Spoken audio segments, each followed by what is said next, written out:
Assalamualaikum warahmatullahi wabarakatuh. Perkenalkan, nama saya Saryayu dengan NIM 4322001018.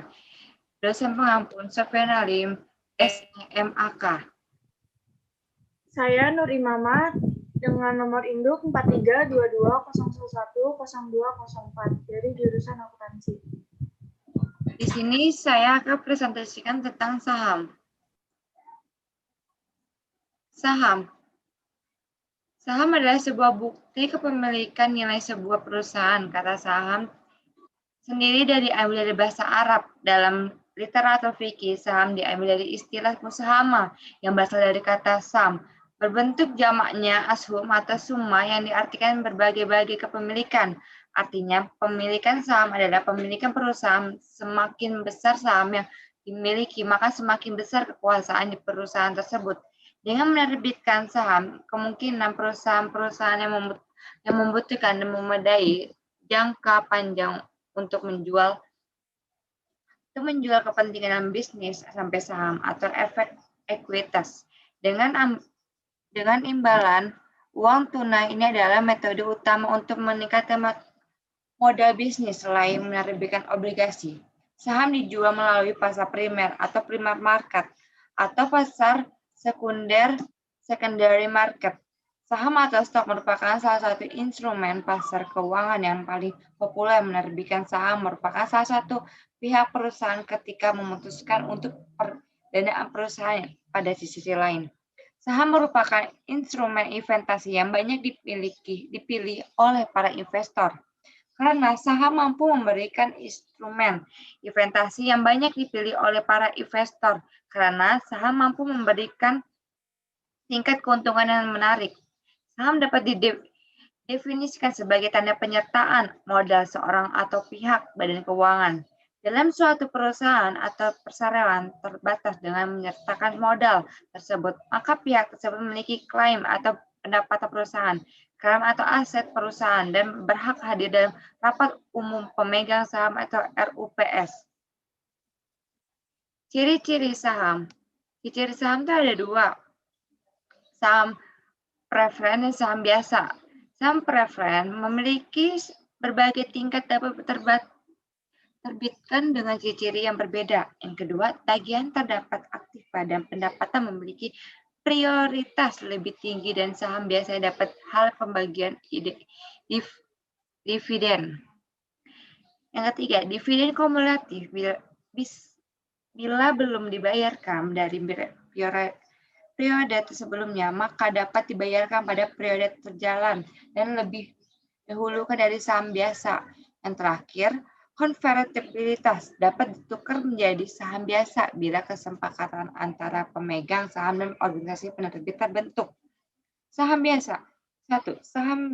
Saham biasa, hak suara pemegang saham dapat memiliki dewan komisaris. Yang kedua, hak didahulukan bila organisasi penerbit menerbitkan saham baru. Yang ketiga, tanggung jawab terbatas pada jumlah yang diberikan. Komis perdagangan saham. Perdagangan saham terjadi di pasar sekunder yang merupakan pasar efek bagi yang telah dicetak oleh bursa. Dengan kata lain pasar sekunder merupakan pasar di mana modal dapat melakukan jual beli efek setelah efek tersebut tercatat di bursa. Jadi, pasar sekunder merupakan kelanjutan dari pasar perdana. Di Indonesia dan terdapat satu bursa efek, yaitu Bursa Efek Indonesia sebagai tempat berlangsungnya pemegang perdagangan efek di modal sekunder. Untuk dapat transaksi, sebelumnya investor menjadikan nasabah perusahaan efek tersebut di BI. Terdapat dari 100% efek yang menjadikan anggota bursa. Modal dapat menjadikan nasabah di salah satu oleh beberapa perusahaan efek. Pertama kali modal melakukan pembukaan rekening dengan mengisi pembukaan rekening di dalam dokumen. Pembukaan rekening disebut membuat identitas nasabah lengkap atau termasuk tujuan investasi dan keadaan keuangan, serta keterangan tentang investasi yang akan dilakukan. Yang ketiga, nasabah dapat melakukan order jual beli setelah investor disetujui untuk menjadikan nasabah. Di perusahaan efek yang bersangkutan umumnya berjual, perusahaan efek menjawabkan kepada nasabah yang diucapkan depositkan sejumlah uang tertentu sebagai jaminan bahwa nasabah tersebut layak untuk melakukan jual beli efek. Setelah investor memiliki account di salah satu perusahaan efek, investor dapat langsung merekomendasikan jual beli saham, melakukan broker dengan batas limit harga yang diinginkan. Investor di bursa domestik saham pada umumnya dijual dalam kelipatan 500 lembar yang disebut dengan LOT, dan juga saham dapat dibeli satuan di bawah 500 lembar yang disebut ODD LOT. Investor kecil bisa membeli satu saham atas menjual kemampuan mereka, tidak mesti satu lot.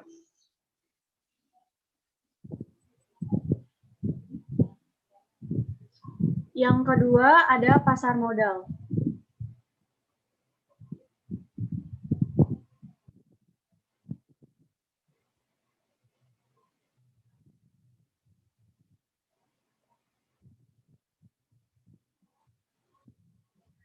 Pasar modal adalah kegiatan yang berhubungan dengan penawaran umum dan perdagangan efek perusahaan publik yang berkaitan dengan efek yang diterbitkannya, serta lembaga dan profesi yang berkaitan dengan efek. Pasar modal menyediakan berbagai alternatif bagi para investor, selain alternatif investasi lainnya seperti menabung di bank, membeli emas, asuransi, tanah, dan bangunan, dan sebagainya. Pasar modal bertindak sebagai penghubung. Pasar modal bertindak sebagai penghubung antara investor dengan perusahaan atau investasi, pemerintah melalui perdagangan instrumen, melalui jangka panjang seperti obligasi, saham, dan lainnya. Berlangsungnya fungsi pasar modal adalah meningkatkan dan menghubungkannya aliran dana jangka panjang dengan kriteria pasarnya secara efisien yang akan menunjang pertumbuhan real ekonomi secara keseluruhan.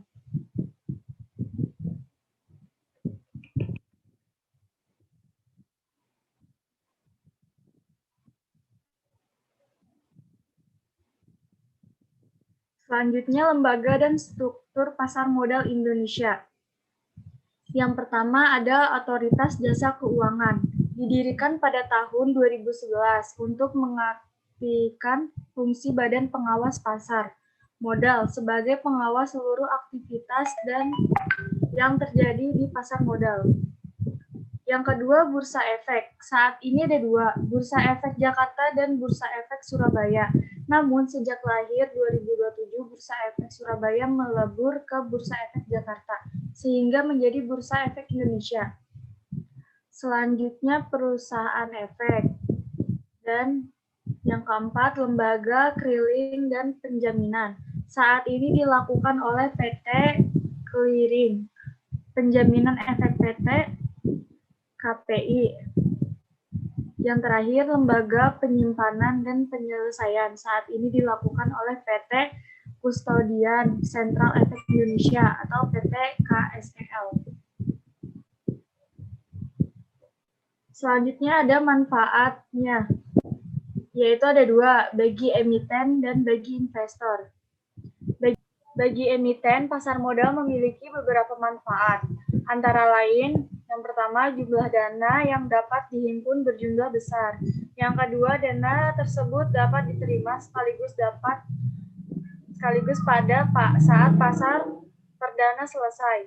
Yang ketiga, tidak ada konvenan sehingga manajemen dapat lebih bebas dalam pengelolaan dana atau perusahaan.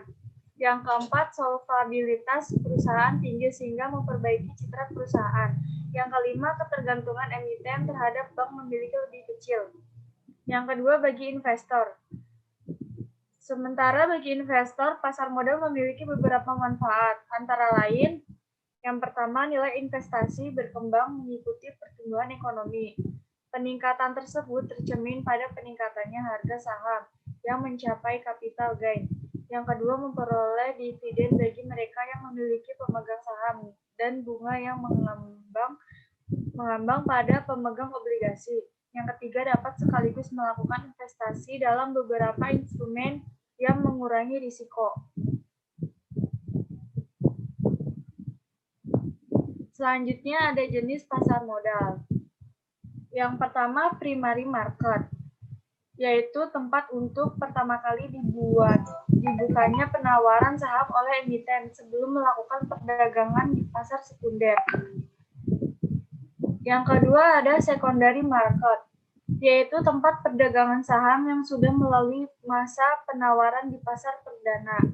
Yang ketiga, trade market, yaitu tempat perdagangan saham di luar bursa. Yang keempat ada float market, yaitu wujud dari perdagangan efek antar pemegang saham maupun proses pemindahan saham antar pemegang saham dengan jumlah nominal yang cukup besar.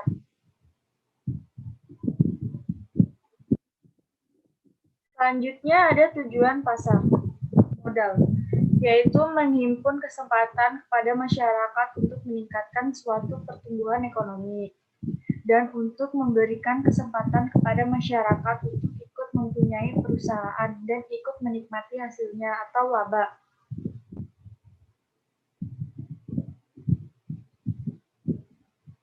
Contoh perusahaan pasar modal.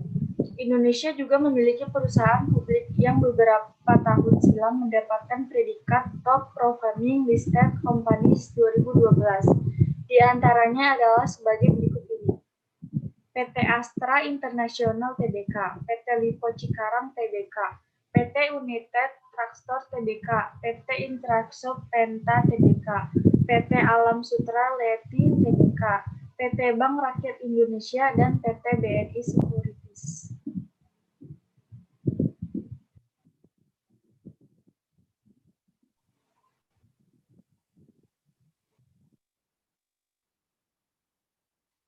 Mekanisme perdagangan saham. Perdagangan saham terjadi di pasar sekunder yang merupakan pasar bagi efek yang telah dicatat di bursa. Dengan kata lain, pasar sekunder merupakan pasar di mana modal dapat melakukan jual beli efek setelah efek tersebut mencatat bursa. Jadi pasar sekunder merupakan kelanjutan dari pasar perdana di Indonesia. Terdapat satu bursa efek, yaitu Bursa Efek Indonesia, sebagai tempat berlangsungnya perdagangan efek pasar sekunder. Untuk dapat melakukan transaksi, sebelumnya investor harus menjadi nasabah dari perusahaan efek tertentu. Di BI terdapat lebih dari 100 perusahaan efek yang menjadi anggota bursa. Pemodalan dapat menjadi nasabah di salah satu beberapa perusahaan efek. Pertama kali pemodal melakukan pembukaan rekening dengan mengisi pembukaan rekening di dalam dokumen. Pembukaan rekening tersebut memuat identitas nasabah lengkap atau termasuk tujuan investasi dan keadaan keuangan, serta keterangan tentang investasi yang akan dilakukan. Nasabah dapat dilakukan order jual beli setelah investor disetujui untuk menjadi nasabah di perusahaan efek yang bersangkutan umum sejumlah perusahaan efek mewajibkan kepada nasabah untuk mendepositkan sejumlah keuangan tertentu sebagai jaminan bahwa nasabah tersebut layak untuk melakukan jual beli efek. Setelah investor memiliki akun di salah satu perusahaan efek, investor dapat langsung merekomendasikan jual beli saham melalui broker dengan batas limit harga diinginkan investor. Di bursa domestik, saham dapat umumnya dijual dalam kelipatan 500 lembar yang disebut dengan LOT. Dan juga saham dapat dibeli satuan di bawah 500 lembar disebut dengan ODD LOT. Investor kecil bisa membeli satu saham atas sejumlah kemampuan mereka, tidak mesti satu lot. Terima kasih atas presentasi yang kami sampaikan tentang pasar modal dan saham. Wassalamualaikum warahmatullahi wabarakatuh.